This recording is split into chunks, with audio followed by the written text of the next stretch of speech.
Hundreds of people wrongly convicted in the post office scandal are set to have their names cleared under new legislation planned by the government. Now, the law, which is expected to come into effect by the end of July, would apply to hundreds of convictions in England and Wales.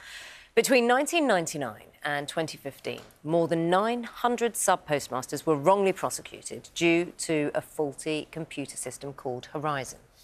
We know that so far more than 100 convictions have been overturned. The new law would apply to more than 700 cases which were prosecuted by the Post Office and the Crown Prosecution Service. But it would not apply to prosecutions brought by the Department for Work and Pensions. The DWP says these were criminal cases and not Horizon related.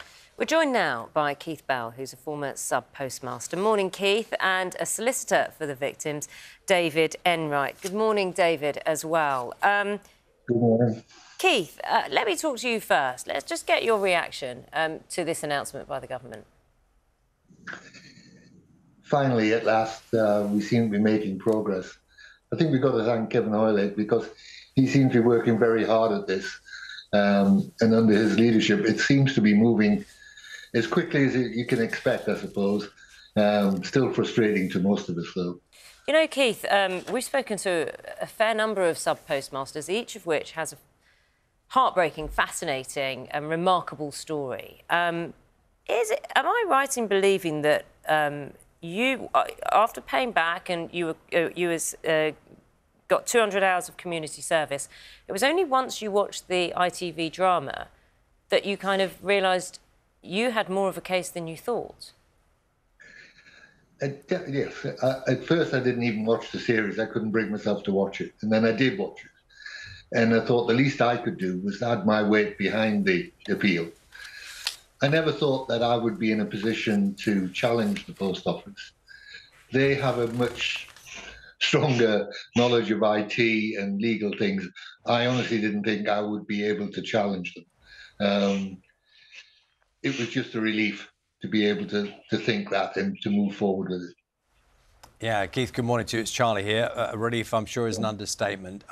What is the situation as it stands to now? This announcement today that hundreds of people wrongly convicted will have their names cleared, does that apply to you? What's your current circumstance?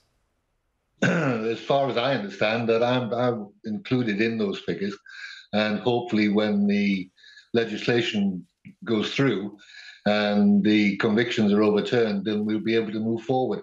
It's vital to me and probably everybody else that these convictions get overturned. At the moment, I just take it step by step. Promises have been made and broken and delayed and things, so you don't hold your breath and just hope it continues as rapidly as possible. OK, people understand that, given what you've been through. Thank you, Keith. David, do you want to pick up on that thought? I think Keith's phrase there, as far as I understand, I'll be one of those people.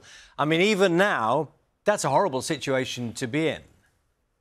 Yes, it is. And I think Keith was being very generous at the beginning when he said that everything that could be done was being done. Keith was convicted, I believe, in 2002. He has lived with the weight of that conviction bearing down on him and his family for now 22 years. Indeed, I believe he received an award for bravery for fighting off armed robbers in his post office. And despite that, he was accused and convicted by the post office of stealing from them, which wasn't true. The situation is this. We're in a Groundhog Day. Almost exactly the same announcement was made 6 weeks ago on the 10th of January by Rishi Sunak. But we're no further forward. Keith has not had his conviction quashed. Keith has no access to compensation. Now, of course, we're happy that we've had this announcement again, but it takes us no further forward. Well, we're told sorry to interrupt, David, but I suppose one way the government would say it has moved forward is, yes, the proposal came out earlier this year, but now this law is going to come into effect at the end of July. So we have an understanding of the date it's coming out. I suppose what in terms of frustration is that no one's convictions have been overturned yet. And also when it comes to compensation, those figures still aren't clear. I'm sorry, this is an aspiration. Nothing has happened. Let's be clear about this. It's an aspiration that a law will be enacted by July. We were told that 6 weeks ago. And it also means that people like Keith are still at sea. They have no idea, will it happen, won't it happen? There has been a change since the 10th of January. They are now saying they will not include individuals who are prosecuted by the Department of Work and Pensions. We are now told that that's because those convictions were reliable. But of course, we were told that Keith's conviction was reliable. So it's wonderful to get this announcement, of course, but it is a Groundhog Day. Let's actually see actions rather than words. 102 convictions have been overturned, and for those whose convictions have not been overturned, not good enough. But is that at least some evidence that something is happening? No, Nagid, not at all.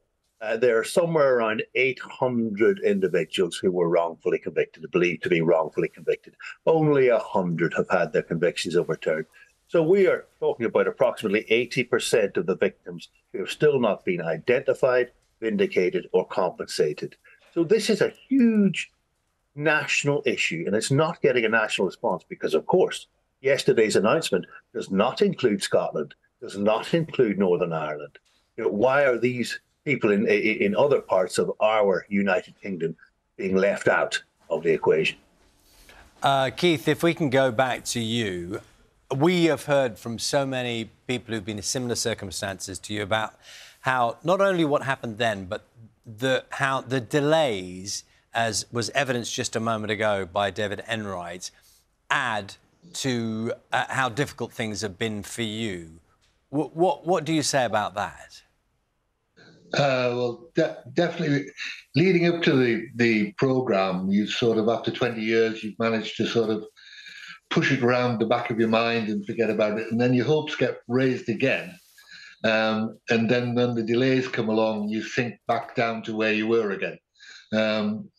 It is a bit of a, well, not really a roller coaster. It's just, you're in no man's land. You don't know what's really happening.